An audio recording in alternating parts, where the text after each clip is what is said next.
তো সুন্দর একটা বট গাছের গরমের জন্য বট গাছ নিচতলায় আসছি।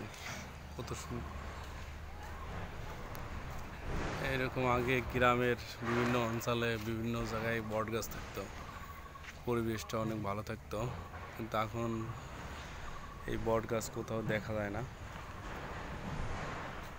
এই বট গাছ আমাদের দেশকে পরিবেশকে রক্ষা করছে, অনেক ভালো ঠান্ডা পরিবেশ রাখছে। এই বট গাছ আমাদের দেশে আবার পুনরায় সবাই প্রতিটা গ্রামে একটা করে বট গাছ রাখা উচিত। প্রতিটা গ্রামে একটা করে বট গাছ থাকলে পরিবেশ ভালো থাকবে। যতই জায়গার ক্ষতি হয় তারপরেও বট গাছে অনেক উপকার আছে। এই যে এখন যে কি পরিমাণ গরম, এই গরমকে রক্ষা করে এই বট গাছ।